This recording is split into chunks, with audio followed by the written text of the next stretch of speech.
Bonjour tout le monde, bienvenue au Top Études. On est arrivé à la dernière section du cours de la gestion des ressources humaines, qui est la gestion du stress.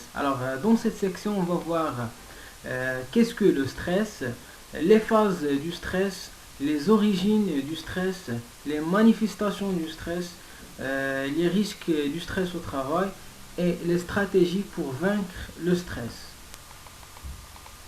Alors, qu'est-ce que le stress? Tout simplement, le stress est l'une des manifestations des risques psychosociaux. Pour l'Agence européenne pour la sécurité et la santé au travail, un état de stress survient lorsqu'il y a déséquilibre entre la perception qu'une personne a des contraintes imposées par son environnement et la perception qu'il a de ses propres ressources pour y faire face.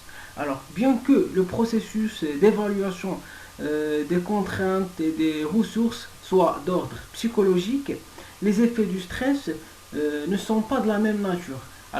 Parce qu'il affecte la santé physique, le bien-être et aussi on peut ajouter la productivité. Voilà. Les phases du stress, il existe trois phases du stress. La première phase, c'est la phase d'alarme.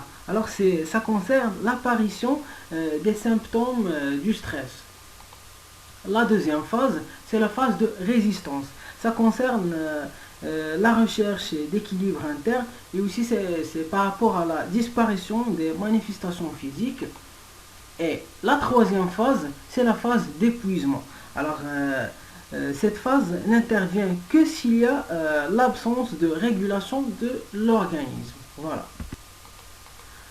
Les origines du stress. Il y a des contraintes du travail.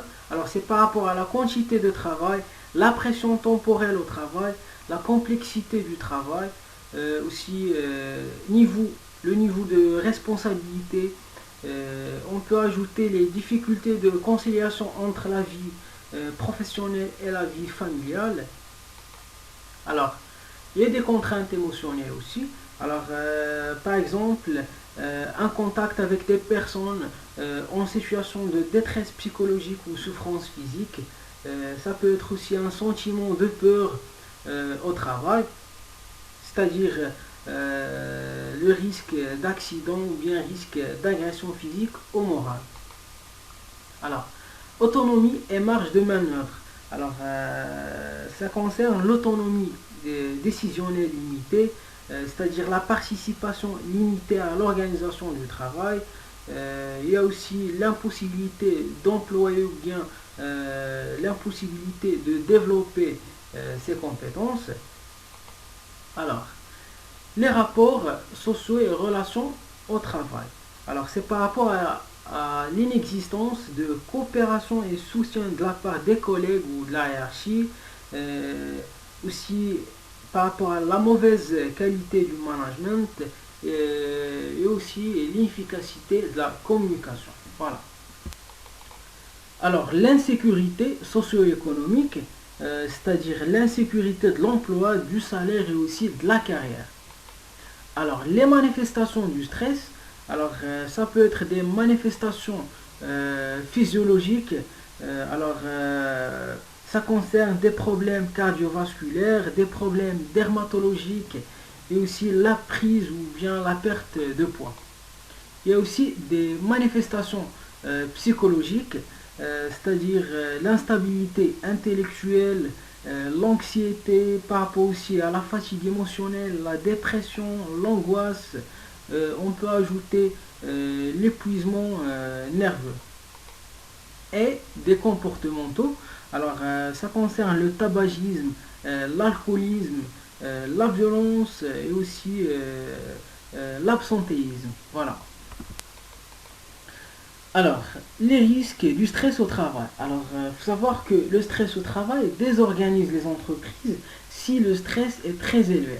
Parmi les risques du stress qu'on peut citer, une augmentation de l'absentéisme, une mauvaise ambiance de travail, une dégradation du climat social, des accidents du travail, c'est-à-dire l'apparition des accidents du travail, une dégradation de la productivité et aussi une démotivation et une baisse de créativité. Voilà. Les stratégies pour vaincre le stress. Alors, afin de prévenir le stress et ses répercussions sur la santé de l'individu et de l'entreprise, il faut intervenir sur deux niveaux. Alors, au niveau individuel et au niveau de l'organisation. Alors, on va commencer par la gestion individuelle du stress. Donc, il faut adopter un mode de vie anti-stress. Il faut préparer et anticiper, c'est-à-dire il faut préactiver les connaissances dont on aura besoin pour éviter une situation stressante, avoir la disponibilité d'esprit, c'est-à-dire être toujours prêt à l'inattendu, contrôler, il faut contrôler vos réactions en cas de stress et il faut être réaliste, c'est très intéressant, c'est-à-dire être réaliste sur son propre niveau de compétence et ne pas tenter de le dépasser. Voilà. Alors, maintenant on passe au deuxième niveau, la gestion organisationnelle du stress, alors que l'entreprise peut adapter le travail demandé aux capacités et aux ressources des salariés, peut définir clairement les rôles et responsabilités de chacun. Il peut aussi faciliter les échanges et le dialogue entre tous les membres de l'entreprise et il peut évaluer et rendre transparent les possibilités d'évolution de carrière. Voilà. Alors on a terminé la présentation des principaux axes du cours de la gestion des ressources humaines. Alors si vous avez des suggestions par rapport à d'autres axes, n'hésitez pas à nous contacter et merci. Voilà.